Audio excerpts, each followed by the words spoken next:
ತನ್ನ ಪತಿಯನ್ನು ಸೂರ್ಯನಾಗಿಸುವ ದಾರಿಯಲ್ಲಿ ತನ್ನನ್ನು ತಾನು ಸುಟ್ಟುಕೊಳ್ಳುತ್ತಾ ದೇಶಕ್ಕಾಗಿ ಬದುಕಿದ ಮಹಾತಾಯಿ, ತ್ಯಾಗಮ, ಸ್ಫೂರ್ತಿದಾತೆ, ಭಾರತ ಸಂವಿಧಾನ ಶಿಲ್ಪ ಡಾಕ್ಟರ್ ಭೀಮರಾವ ಅಂಬೇಡ್ಕರ್ ರವರ ಪತ್ನಿ ಮಹಾಮಾತೆ ರಮಾಬಾಯಿ ಅಂಬೇಡ್ಕರ್ ರವರ 126ನೇ ಜಯಂತಿ ಪ್ರಯುಕ್ತ ದಲಿತ ಸೇನೆ ಕರ್ನಾಟಕ ಮತ್ತು ರಿಪಬ್ಲಿಕನ್ ಯೂತ್ ಫೆಡರೇಷನ್ ಸಹಯೋಗದಲ್ಲಿ ಜಿಲ್ಲಾ ಮಟ್ಟದ ಪ್ರಬಂಧ ಸ್ಪರ್ಧೆ ನಗರದ ಕನ್ನಡ ಭವನ ದಲ್ಲಿ ಆಯೋಜಿಸಲಾಗಿದ್ದು, ಕಲಬುರಗಿ ಜಿಲ್ಲೆಯ ಎಲ್ಲಾ ತಾಲೂಕಿನ ಗ್ರಾಮದ ವಿದ್ಯಾರ್ಥಿನಿಯರು ಈ ಒಂದು ಪ್ರಬಂಧ ಸ್ಪರ್ಧೆಯಲ್ಲಿ ಭಾಗವಹಿಸಿದರು.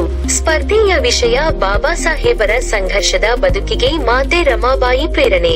ಹನುಮಂತ ಇಟಗಿ, ವಿನೋದ್ ಕಾಂಬಳೆ, ಸತೀಶ್ ಹುಗ್ಗಿ, ಪಂಡಿತ್ ಮದಗುಣಕಿ, ವಿಜಯಕುಮಾರ್ ಕಾಂಬಳೆ, ಶಿವಾನಂದ್ ಬುಕ್ಕನ, ರೇಣುಕಾ ಸರಡಗಿ, ಸುರೇಖಾ ಹಾಗೂ ನೂರಾರು ವಿದ್ಯಾರ್ಥಿನಿಯರು ಜೊತೆಗಿದ್ದರು. ಇಂದು ನಗರದ ಕನ್ನಡ ಭವನದಲ್ಲಿ ಮಾತೆ ರಮಾತಾಯಿಯವರ 126ನೆಯ ಜಯಂತ್ಯೋತ್ಸವ ನಿಮಿತ್ತ ಪ್ರಬಂಧ ಸ್ಪರ್ಧೆಯನ್ನು ನಮ್ಮ ಸಂಘಟನೆ ವತಿಯಿಂದ ಹಮ್ಮಿಕೊಳ್ಳಲಾಗಿದೆ. ಈ ಪ್ರಪಂಚದಲ್ಲಿ ಅತ್ಯದ್ಭುತ ಸಂವಿಧಾನ ಕೊಟ್ಟ ತಂದೆಯ ಹಿಂದಿರುವ ಶಕ್ತಿಯ ಬಗ್ಗೆ ಕೂಡ ಈ ದಿನ ನಾವು ಮಾತಾಡಬೇಕಾಗಿದೆ. ಹಿಂದಿರುವ ರಮಾತಾಯಿಯವರ ಬದುಕು ಮತ್ತು ಸಂಘರ್ಷದ ಬಗ್ಗೆ ಇಂದು ನಾವೆಲ್ಲರೂ ತಿಳಿದುಕೊಳ್ಳುವಂಥ ಅವಶ್ಯಕತೆ ಇದೆ.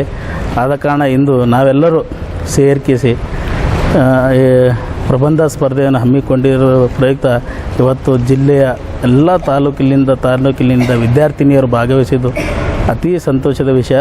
ಯಾಕಂದರೆ ಈ ಸಂಘರ್ಷ ಬದುಕು ಎಲ್ಲರಿಗೂ ಒಂದು ಪ್ರೇರಣೆ ಆಗಲಿ ಅನ್ನೋವನ್ನು ನಮ್ಮ ಕನಸಿಟ್ಕೊಂಡು ಇವತ್ತಿನ ದಿವಸ ನಾವೆಲ್ಲರೂ ಈ ಒಂದು ಕಾರ್ಯಕ್ರಮ ಆರ್ಗನೈಸ್ ಮಾಡಿದ್ದೀವಿ. ಅದೇ ರೀತಿಯಾಗಿ ಎಲ್ಲರೂ ಅತಿ ಉತ್ಸಾಹದಿಂದ ಈ ಸ್ಪರ್ಧೆಯಲ್ಲಿ ಭಾಗವಹಿಸಿ ತಮ್ಮ ವಿಷಯವನ್ನು ಅಚ್ಚುಕಟ್ಟಾಗಿ ಬರೆದು ನೋಡಿದ್ರೆ ತುಂಬ ಖುಷಿ ಆಗ್ತಾಯಿದೆ. ಆದ ಕಾರಣ ಇವತ್ತಿನ ದಿವಸ ನಾವು ಎಲ್ಲ ವಿದ್ಯಾರ್ಥಿಗಳಿಗೆ ಹೇಳೋದೇನಂತಂದರೆ, ಒಂದು ಮನೆ ಇದು ವ್ಯವಸ್ಥೆಯ ಸುಧಾರಿಸಬೇಕಾದ್ರೆ ಮಹಿಳೆಯರು ಮುಂದೆ ಬರಬೇಕು. ಮಹಿಳೆಯರಿಗೂ ತಮ್ಮ ಜವಾಬ್ದಾರಿಯುತ ಕೆಲಸ ಮಾಡಿದ್ರೆ ಎಲ್ಲ ಪುರುಷರು ಮೇಲ್ ಬರ್ತಾರೆ ಅಂತ ನಾವು ಒಂದು ಆತ್ಮವಿಶ್ವಾಸದಿಂದ ಇವತ್ತಿನ ದಿವಸ ನನ್ನ ಹೆಸರು ಹನುಮಂತ ಇಟಗಿ ಅಂತ, ಯೂತ್ ಫೆಡರೇಷನ್ನ ಜಿಲ್ಲಾಧ್ಯಕ್ಷ. ಇವತ್ತು ಕಲಬುರಗಿ ನಗರದ ಕನ್ನಡ ಭವನದಲ್ಲಿ ಮಹಾಮಾತೆ ರಮಾಬಾಯಿ ಅಂಬೇಡ್ಕರ್ ಅವರ 126ನೇ ಜಯಂತ್ಯೋತ್ಸವದ ಅಂಗವಾಗಿ ಇವತ್ತು ಭಾಳ ಐತಿಹಾಸಿಕವಾಗಿರ್ತಕ್ಕಂಥ ಈ ಕಾರ್ಯಕ್ರಮವನ್ನು ಒಂದು ನಗರ ಪ್ರದೇಶದಲ್ಲಿ ನಡೀತಾ ಇದೆ. ಬಾಬಾ ಸಾಹೇಬ್ ಅಂಬೇಡ್ಕರ್ ಅವರ ಸಂಘರ್ಷದ ಬದುಕಿಗೆ ತಾಯಿ ರಮಾಬಾಯಿ ಅಂಬೇಡ್ಕರ್ ಅವರ ಪ್ರೇರಣೆ ಅಂತಕ್ಕಂಥ ಒಂದು ವಿಷಯ ಆಧಾರಿತವಾಗಿ ಜಿಲ್ಲೆಯ ಹಲವಾರು ಹಳ್ಳಿಗಳಿಂದ, ತಾಲೂಕುಗಳಿಂದ ಮತ್ತು ಪ್ರತಿಷ್ಠಿತ ಕಾಲೇಜುಗಳಿಂದ ಎಲ್ಲ ವಿದ್ಯಾರ್ಥಿನಿಯರು ಭಾಗವಹಿಸಿ ರಮಾತಾಯಿ ಅಂಬೇಡ್ಕರ್ ಅವರ ತ್ಯಾಗ ಮತ್ತು ಬಾಬಾ ಸಾಹೇಬ್ ಅಂಬೇಡ್ಕರ್ ಅವರಿಗೆ ಕೊಟ್ಟಿರ್ತಕ್ಕಂಥ ಸ್ಫೂರ್ತಿಯ ಬಗ್ಗೆ ಒಂದು ಪ್ರಬಂಧವನ್ನು ಬರಿತಾ ಇದ್ದಾರೆ.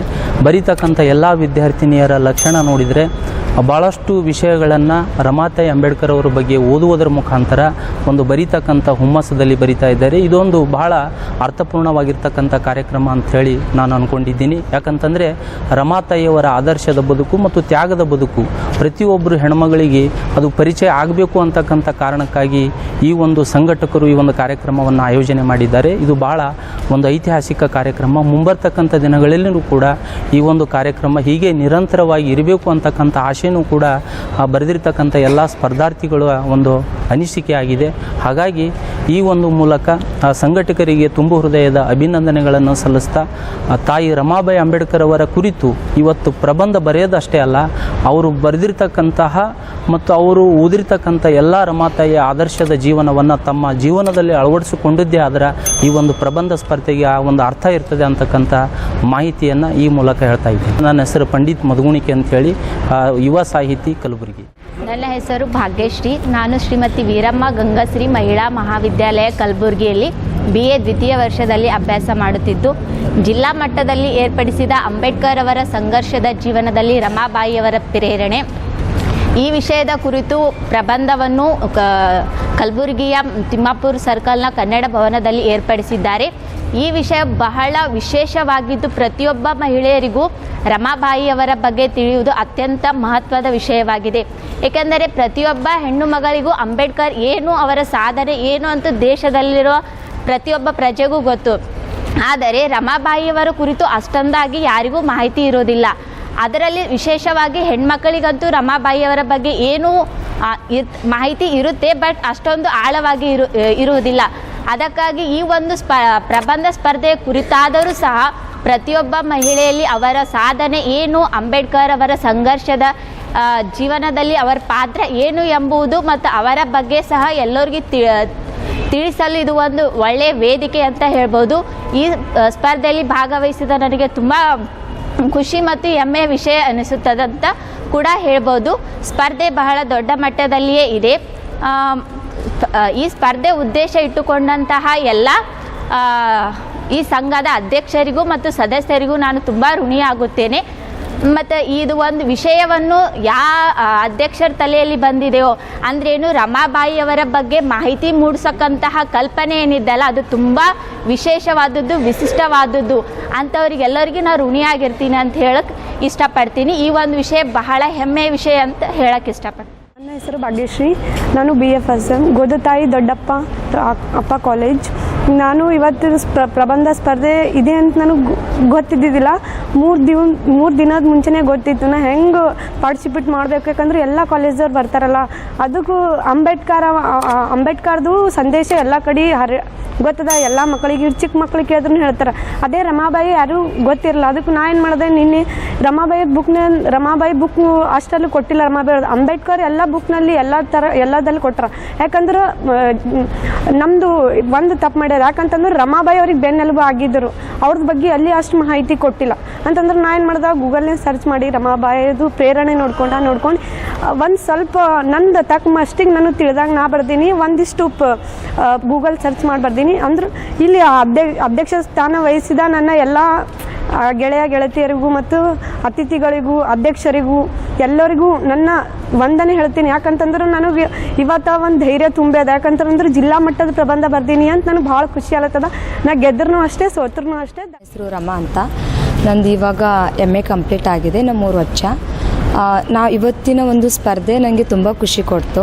ಸುಮಾರು ಸ್ಪರ್ಧೆಗಳಿಗೆ ಭಾಗವಹಿಸಿದೆ, ಬಟ್ ಈ ಒಂದು ಸ್ಪರ್ಧೆ ಏನಿದೆಯಲ್ಲ ತುಂಬ ಖುಷಿ ನೀಡುವಂಥ, ಅದು ಕೂಡ ಎಲ್ಲ ಮಹಿಳೆಯರಿಗೆ ತುಂಬ ಖುಷಿ ನೀಡುವಂಥ ಒಂದು ಸ್ಪರ್ಧೆಯಾಗಿದೆ.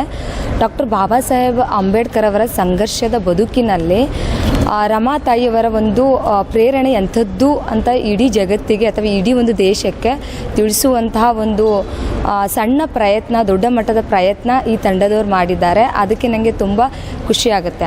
ಡಾಕ್ಟರ್ ಬಾಬಾ ಸಾಹೇಬ್ ಅಂಬೇಡ್ಕರ್ ಅವರ ಬೆನ್ನ ಹಿಂದಿನ ಬೆಳಕು ಮತ್ತು ಅಂಬೇಡ್ಕರ್ ಅವರ ಒಂದು ಹೋರಾಟದ ದೀವಟಿಗೆಗೆ ತೈಲವಾಗಿ ಉರಿದಂತಹ ಒಂದು ಮಹಾನ್ ಶಕ್ತಿ ಅಂದರೆ ಅದು ರಮಾತಾಯಿ ಅಂತ ಹೇಳ್ಬೋದು. ನಾನು ಒಂದು ಹೇಳಿಕ್ಕೆ ಏನು ಇಷ್ಟಪಡ್ತೀನಂದರೆ, ಇವತ್ತಿಗೂ ಕೂಡ ನಮ್ಮ ದೇಶದಲ್ಲಿ ಅಂಬೇಡ್ಕರ್ ಅಂದ ತಕ್ಷಣ, ಸಂವಿಧಾನ ಅಂದ ತಕ್ಷಣ ಜಾತಿ ಕನ್ನಡಕ ಹಾಕ್ಕೊಂಡು ಏನು ನೋಡ್ತಾರಲ್ಲ, ಆ ಒಂದು ಕನ್ನಡಕವನ್ನು ತೆಗೆದು ಜಾತ್ಯತೀತವಾದಂಥ ಮನೋಭಾವದಿಂದ, ದೃಷ್ಟಿಯಿಂದ ಬಾಬಾ ಸಾಹೇಬರನ್ನು ಅರಿಯಬೇಕಾಗಿದೆ. ಇನ್ನೂ ನಾವು ಬಾಬಾ ಸಾಹೇಬರನ್ನು, ಅಂಬೇಡ್ಕರನ್ನು ಅಂದರೆ ಬಾಬಾ ಸಾಹೇಬರನ್ನು ಇನ್ನೂ ಕೂಡ ನಾವು ಜಾತಿವಾದ ದೃಷ್ಟಿಯನ್ನು ಇಟ್ಕೊಂಡು ನೋಡ್ತಾ ಇದ್ದೀವಿ. ಎಲ್ಲಿವರೆಗೂ ಬಾಬಾ ಸಾಹೇಬರು ನಮಗೆ ಅರ್ಥ ಆಗೋದಿಲ್ವೋ ಅಲ್ಲಿವರೆಗೂ ಈ ದೇಶ ಹೀಗೆ ಇರುತ್ತೆ. ಅಂದರೆ ನಾವು ಕೇವಲ ಒಂದಿಷ್ಟು ಜನರು ನಮ್ಮ ದೇಶ ಅಭಿವೃದ್ಧಿ ಹೊಂದಿದೆ ಅಂತ ಹೇಳ್ತಾರೆ. ಯಾವ ದೇಶದಲ್ಲಿ ಮಹಾನ್ ವ್ಯಕ್ತಿಗಳನ್ನು ಅರಿಯದೇ ಇರುತ್ತೋ ಆ ದೇಶ ಇನ್ನೂ ಹಿಂದುಳಿದಿದೆ ಅಂತಲೇ ಅರ್ಥ. ಸೊ ಹಾಗಾಗಿ ಅಂಬೇಡ್ಕರರ ವಿಚಾರಗಳಾಗಿರ್ಬೋದು, ರಮಾತಾಯಿಯವರ ವಿಚಾರ ಆಗಿರ್ಬೋದು, ಅವುಗಳು ಕೇವಲ ಮೂರ್ತಿ ಅಥವಾ ಬ್ಯಾನರ್ಗೆ ಸೀಮಿತ ಆಗದೆ, ಭಾಷಣಗೆ ಸೀಮಿತ ಆಗದೆ, ಅವು ವಿಚಾರಗಳಾಗಿ ಎಲ್ಲರ ಮನಸ್ಸಿನಲ್ಲಿ ತಲುಪಬೇಕಾಗಿದೆ. ಸೊ ಆ ನಿಟ್ಟಿನಲ್ಲಿ ಇವತ್ತು ಇರ್ತಕ್ಕಂಥ ಪ್ರತಿಯೊಂದು ಸಂಘಟನೆಗಳು ಆ ನಿಟ್ಟಿನಲ್ಲಿ ಕೆಲಸ ಮಾಡಬೇಕು. ಕೇವಲ ಅಂಬೇಡ್ಕರು ಸಮಾನತೆ ಹರಿಕಾರ, ರಮಾತಾಯಿ ಅಂಬೇಡ್ಕರ್ ಅವರ ಬೆನ್ನ ಹಿಂದಿನ ಬೆಳಕು ಅನ್ನೋದೇ ಅದನ್ನು ನಮ್ಮ ನಡೆ ಒಳಗೆ ಪಾಲಿಸುವಂಥ ಕಾರ್ಯ ಈ ಎಲ್ಲ ಸಂಘಟನೆಗಳು ಮಾಡಬೇಕಾಗಿದೆ ಅಂತ ಹೇಳ್ತೀನಿ. ಸೊ ಇವತ್ತಿನ ಈ ಒಂದು ಪ್ರಬಂಧ ಸ್ಪರ್ಧೆ ವೈಯಕ್ತಿಕವಾಗಿ ತುಂಬ ನಮಗೆ ಖುಷಿ ಕೊಟ್ಟಿದೆ. ಇವತ್ತು ಏನಂತಂದರೆ ಎಲ್ಲ ಮಹಿಳೆಯರು ರಮಾತಾಯಿಯವರ ಒಂದು ಪ್ರಬಂಧ ಸ್ಪರ್ಧೆ ಇದೆ ಅಂಥೇಳಿ ಒಂದು ತಿಂಗಳು ಅಥವಾ ಒಂದು 15-20 ದಿನ ಮುಂಚಿತವಾಗಿ ತುಂಬ ಓದ್ಕೊಂಡು ಬಂದಿದ್ದವರು ಇದ್ದಾರೆ. ಸೊ ನಾವು ಮುಂಚಿನದು ಒಂಚೂರು ಅಂಬೇಡ್ಕರ್ ಮತ್ತು ಸಂವಿಧಾನ ಬಗ್ಗೆ ಒಲವು ಇರುವ ಕಾರಣ ನಾವು ಮುಂಚಿತವಾಗಿಯೂ ಓದಿವಿ, ಇವಾಗಲೂ ಕೂಡ ಓದಿದ್ದೀವಿ. ಸೊ ಇದು ಕೇವಲ ಮಹಿಳೆಯರಿಗೆ ಮಾತ್ರ ಸೀಮಿತ ಆಗೋದಲ್ಲದೆ ರಮಾತಾಯಿಯವರ ಈ ಸ್ಪರ್ಧೆ ಏನಿದೆ ಅಲ್ಲ, ಆ ಸ್ಪರ್ಧೆಯ ಕಾರಣಕ್ಕಾದರೂ ಕೂಡ ಪುರುಷರು ಕೂಡ ಓದಬಹುದಲ್ಲ. ಸೊ ಆ ಒಂದು ಗಮನ ಇಟ್ಕೊಂಡು ಮುಂದೆ ಏನಾದರೂ ಈ ಸ್ಪರ್ಧೆ ನಡೆಸಬೇಕಾದ್ರೆ ದಯವಿಟ್ಟು ಒಂದು ಕಳಕಳಿ ಏನಂದರೆ, ಕೇವಲ ಮಹಿಳೆಯರ ಮನದಟ್ಟು ಮಾಡುವಂಥ ರಮಾಬಾಯಿಯವರನ್ನು ಪುರುಷರಿಗೂ ಕೂಡ ಮನದಟ್ಟು ಮಾಡಿಕೊಡುವಂತೆ ಈ ಒಂದು ತಂಡ ಕೆಲಸ ಮಾಡಬೇಕಂತೇಳಿ ವಿನಂತಿಸಿಕೊಳ್ಳುತ್ತೇನೆ. ನನ್ನ ಹೆಸರು ಮಹಾಲಕ್ಷ್ಮಿ ಅಂತೇಳ್ರಿ, NV ಕಾಲೇಜ್ B.Ed. ಈಗ ರಮಾಬಾಯಿ ಅವರು ಪರಿಚಯ ಅದಾರೋ ಇಲ್ವನೋ ಅನ್ನೋದಕ್ಕಿಂತ ಅವರು ಯಾವ ರೀತಿಯಾಗಿ ಸಪೋರ್ಟಿವ್ ಆಗಿ ಕೆಲಸ ಮಾಡ್ಕೊಂಡು ಬಂದರು ಅನ್ನೋದು ಇಂಪಾರ್ಟೆಂಟು. ಇವಾಗ ಮನೆಯಲ್ಲಿ ನಾವೇ ತಗೊಳ್ಳಿ, ಓದಬೇಕು ಬರಿಬೇಕು ಅಂತಂದರೆ ಮನೆಯಲ್ಲಿ ಕೆಲಸ ಇರ್ಲಿಕ್ಕಂದ್ರೆ ಆರಾಮಾಗಿ ಓದ್ತೀವಿ, ಚೆನ್ನಾಗಿ ಮಾರ್ಕ್ಸ್ ತೊಗೊತೀವಿ. ಅದೇ ರೀತಿಯಾಗಿ ಡಾಕ್ಟರ್ B.R. ಅಂಬೇಡ್ಕರ್ ಅವರು ಸಂವಿಧಾನ ಬರಬೇಕು ಅಂತ ಅಂದರೆ ಅದಕ್ಕೆ ಮೂಲ ಕಾರಣ ನಮ್ಮ ರಮಾಬಾಯಿ ಅವರು. ಹೇಗಂತೀರಾ, ಅವ್ರು ನೋಡಿ ತಮ್ಮ ಮಗನೇ ತೀರ್ಕೊಂಡ್ರು ಕೂಡ ಪತಿಗೆ ತಿಳಿಸ್ಲಿಲ್ಲ. ಯಾಕಂದರೆ ಅವರು ಓದ್ತಾ ಇರ್ತಾರೆ, ಅವರಿಗೆ ಇದರಿಂದ ಮನಸ್ಸು ಸಂಕುಚಿತಗೊಂಡು ದುಃಖಿತಗೊಂಡು ಮತ್ತು ಅವರು ವಾಪಸ್ ಮರಳಿ ಬರುವಂಥ ಒಂದು ಮನಸ್ಥಿತಿ ಆಗ್ಬೋದು ಅನ್ನೋ ಒಂದು ಕಾರಣಕ್ಕೆ ಆ ಒಂದು ದುಃಖವನ್ನು ತಮ್ಮಲ್ಲೇ ಇಟ್ಕೋತಾರೆ. ನಾವು ಒಂದು ಸೂಚುಚ್ಚಿ ಅಮ್ಮ ನನ್ನ ಕೈ ಸೂಚುಚ್ಚಿತು ಅಂತೇಳಿ ರಂಪಾಟನೆ ಮಾಡ್ತೀವಿ.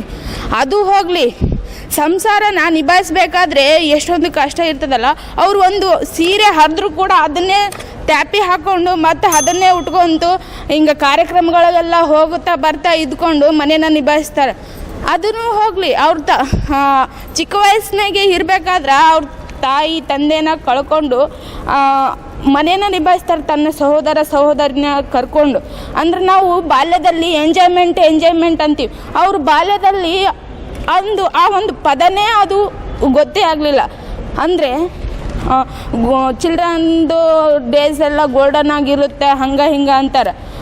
ಆ ಸಮಯದಾಗ ಅವರು ಸಗಣಿನ ಹಿಡ್ಕೊಂಡು ಬೆರಳಿನ ತಟ್ಟಿ ತಮ್ಮ ಒಂದು ಸಂಸಾರದ ಜೀವನವನ್ನು ಸಾಗಿಸ್ಕೊಂಡು ಬಂದರು. ಅದೇ ಸಂದರ್ಭದಾಗ ನೋಡ್ರಿ ಎಂಥದ್ದು ಇವ್ರದ್ದು ಒಂದು ಸೌಜನ್ಯತೆ ಸರಳತೆಗೆ ಆಗಿ ಏನು ಅಂಬೇಡ್ಕರ್ ಅವ್ರ ತಂದೆ ರಾಮ್ಜಿ ಅವರು ವಧುವನ್ನು ಹುಡುಕ್ತಿರ್ಬೇಕಾದ್ರೆ ರಮಾಬಾಯಿ ಅವ್ರ ಕಣ್ಣಿಗೆ ಬೀಳ್ತಾರಂತೆ. ಅವರು ಒಂದು ಸಮಾಗಮದಿಂದ ಈ ಒಂದು ಸಂವಿಧಾನವನ್ನು ಒಂದು ಶ್ರೇಷ್ಠ ಕೊಡುಗೆ ಹೊರಹೊಮ್ಮಿತ್ತು ಅಂತೇಳಿ ಹೇಳಕ್ಕೆ ಇಷ್ಟಪಡ್ತೀನಿ ರೀ. ಅವರು ಈಗ ಒಂದು ಕಡೆ ಹೇಳ್ಕೊಳ್ತಾರೆ ಅಂಬೇಡ್ಕರ್ ಅವರು, ನಾನು ದಿನದ 24 ಗಂಟೆಗಳಲ್ಲಿ ರಮಾಳಿಗಾಗಿ 1 ಗಂಟೆನೂ ನನಗೆ ಕೊಡಲಿಕ್ಕೆ ಆಗಲಿಲ್ಲ ಅಂತೇಳಿ ಅವರು ಬೇಸರನ ವ್ಯಕ್ತಪಡಿಸ್ತಾರೆ. ನಾವುಗಳಾದರೆ ನಮ್ಮ ಯಜಮಾನ್ರು ಅಲ್ಲಿಗೆ ಬರಲಿಲ್ಲ, ನಮ್ಮ ಅಪ್ಪ ಇಲ್ಲಿಗೆ ಕರ್ಕೊಂಡು ಹೋಗಲಿಲ್ಲ, ಇವತ್ತು ನನಗೆ ಟೈಮೇ ಕೊಡಲಿಲ್ಲ, ನಾನು ನೀವು ಬರ್ಡೇ ವಿಷಯ ಮಾಡಲಿಲ್ಲ ಅಂತ ನಾವು ಎಲ್ಲ ಅಳ್ತೀವಿ. ಬಟ್ ಅವರು ಆ ಒಂದು ಅವ್ರದ್ದು ಏನೇ ಖುಷಿ ಇರ್ಬೋದು, ದುಃಖ ಇರ್ಬೋದು, ನಂದು ದುಃಖ ನನಗೆ ಇರಲಿ, ನಂದು ಗಂಡ ಏನಿದ್ರ ಅವರು ಸಮಾಜಕ್ಕಾಗಿ ಒಳಿತು ಮಾಡ್ಲಿಕ್ಕೆ ಹೊಂಟಾರ, ಅವರಿಗೆ ನನ್ನಿಂದ ಯಾವುದೇ ರೀತಿ ತೊಂದರೆ ಆಗಬಾರ್ದು ಅನ್ನೋ ಒಂದು ಮನಸ್ಥೈರ್ಯ ಅವರಿಗಿತ್ತು. ಹಾಗಾಗಿ ಈಗ ನೋಡ್ರಿ, ಒಂದೇ ಮಾತಿನಲ್ಲಿ ಹೇಳ್ತೀನಿ ನಾನು, ಸಂಸಾರದ ಬೇಗೆಯಲ್ಲಿ ಬೆಂದು ಸುಟ್ಟು ಕರ್ಕುಳ ಆಗದೆ ರಮಾಬಾಯಿ ಅವರು ಒಂದು ಶ್ರೇಷ್ಠವಾದ ಸಂವಿಧಾನವನ್ನು ಬರಿತಕ್ಕಂಥ ಅಂಬೇಡ್ಕರ್ ಅವರ ಪಾಲಿನ ಶ್ರೇಷ್ಠ ವಿಭೂತಿಯಾಗಿ ಹೊರಹೊಮ್ಮಿದ್ದಾರೆ. ಅಷ್ಟೇ ಸಾಕಲ್ರಿ. ನಾವು ಸಾಧನೆ ಮಾಡ್ಬೇಕಂದ್ರೆ ನಾವೇ ಹೋಗಬೇಕು, ನಾವೇ ಹೊರಗಡೆ ಹೋಗ್ಬೇಕಂತಿಲ್ಲ. ಯಾರಿಗೆ ಜ್ಞಾನ ಇರ್ತದಲ್ಲ ಅವ್ರಿಗೆ ಪುಷಪ್ ಮಾಡಬೇಕು. ಈಗ ನಮ್ಮ ತಮ್ಮ ಓದ್ತಾನ ಪುಷಪ್ ಮಾಡೋದು, ಈ ಗಂಡ ಹೆಂಡತಿಗೆ ಮಾತ್ರ ಸೀಮಿತ ಅಲ್ಲ, ಅದು ಒಂದು ಕುಟುಂಬದಾಗೆ ತಗೊಳ್ಳಿ. ಈಗ ಇವರು ಒಂದೊಂದು ಕ್ಷೇತ್ರದಾಗ ಒಬ್ರೊಬ್ರು ಇಂಟೆಲಿಜೆಂಟ್ ಇರ್ತಾರೆ, ಅವ್ರು ಯಾವ ಕ್ಷೇತ್ರದಲ್ಲಿ ಆಸಕ್ತಿ ಇರ್ತದ ಪುಷಪ್ ಮಾಡಿದ್ರೆ ಈ ಥರ ರತ್ನಗಳು ಒಂದಲ್ಲ ದೇಶ ತುಂಬೆಲ್ಲ ಹೊರ ಬರ್ತಾವ ಅಂತೇಳಿ ಹೇಳಕ್ಕೆ ಇಷ್ಟಪಡ್ತೀನಿ ರೀ.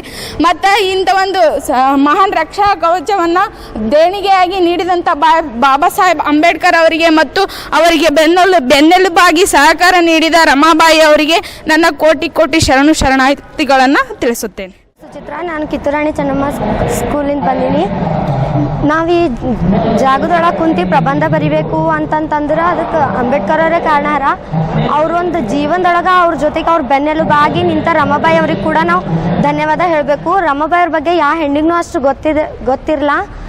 ಅಂಬೇಡ್ಕರ್ ಅವ್ರ ಎಲ್ಲ ಅಂಬೇಡ್ಕರ್ ಅವ್ರ ಬಗ್ಗೆ ಎಲ್ಲ ಪುಸ್ತಕದೊಳಗೂ ಕೊಟ್ಟಿರ್ತಾರೆ. ಆದ್ರೆ ರಮಾಬಾಯಿ ಅವ್ರ ಬಗ್ಗೆ ಅಷ್ಟೇನು ಮಾಹಿತಿ ಯಾರಿಗೂ ಗೊತ್ತಿರಲ್ಲ.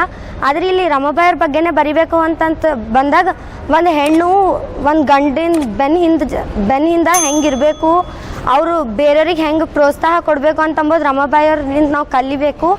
ಮತ್ತು ನಾ ಇಲ್ಲಿ ಪ್ರಬಂಧ ಬರೀಲಕ್ಕೆ ಇಷ್ಟಪಟ್ಟಿದ್ದೆ. ರಮಾಬಾಯಿ ಅವ್ರ ಬಗ್ಗೆ ಓದ್ರೆ ನಾವು ಹಿಂಗೆ ರಮಾಬಾಯಿ ಅವ್ರ ಬಗ್ಗೆ ಓದ್ರೆ ಅವ್ರ ಬಗ್ಗೆ ತಿಳ್ಕೊಂಡ್ರೆ ನಾವು ರಮಾಬಾಯಿ ಅವ್ರ ಬಗ್ಗೆ ಮುಂದುವರಿಬೇಕು. ಅವ್ರಂಥ ಕಷ್ಟ ಹೆಣ್ಮಕ್ಳಿಗೆ ಬರಬಾರ್ದು. ಕಷ್ಟದಿಂದ ಮುಂದೆ ಬಂದು ಒಂದು ಹೆಣ್ಣು ಕೂಡ ಈ ಥರ ಸಾಧನೆ ಮಾಡ್ಬೋದು ಅಂತ ಹೇಳ್ಕೊಟ್ಟಾರ. ಅದೇ ರೀತಿ ಯಾರು ಕೂಡ ಅವ್ರ ಜೀವನದೊಳಗೆ ಒಂದು ಕಷ್ಟ ಬಂದರೂ ಆ ಕಷ್ಟನ ಎದುರಿಸಿ ಮುಂದೆ ಹೋಗಿ ತನ್ನ ಜೀವನದೊಳಗೆ ಪರಿಶ್ರಮ ಪಟ್ಟು ಮುಂದುವರಿಬೇಕಂದ್ರೆ ರಮಾಬಾಯಿಯವ್ರಲಿಂತ ನೋಡಿ ಕಲಿಬೇಕು. ಅದೇ ರೀತಿ ನಾನು ಕೂಡ ಅವ್ರು ಹಂಗೆ ಆಗ್ಬೇಕಂತ ಅಂದ್ಕೊಂಡೀನಿ. ನೀವು ಯಾರೇ ಆದ್ರೂ ನಿಮ್ಮ ಮನೆಯೊಳಗೆ ಯಾರಿದ್ದರೂ ಹೆಣ್ಣು ಒಂದು ಪುರುಷನಿಂದ ತಾಯಿಯಾಗಿ ಹೆಂಡತಿಯಾಗಿ ಹಿತೈಷಿಯಾಗಿ ಅವ್ರ ಜೊತೆಗೆ ಇರ್ತಾರ. ಅದೇ ರೀತಿ ರಮಾಬಾಯಿಯವ್ರು ಕೂಡ ಅಂಬೇಡ್ಕರ್ ಅವ್ರ ಜೀವನದೊಳಗೆ ಒಂದು ಉತ್ತಮ ಪಾತ್ರ ಹೊಂದಾರ. ಅದೇ ರೀತಿ ನಾವು ನಮ್ಮ ಜೀವನದೊಳಗೆ ಮುಂದುವರಿಬೇಕಂತ ಹೇಳಿ ಇಷ್ಟಪಡ್ತೀನಿ.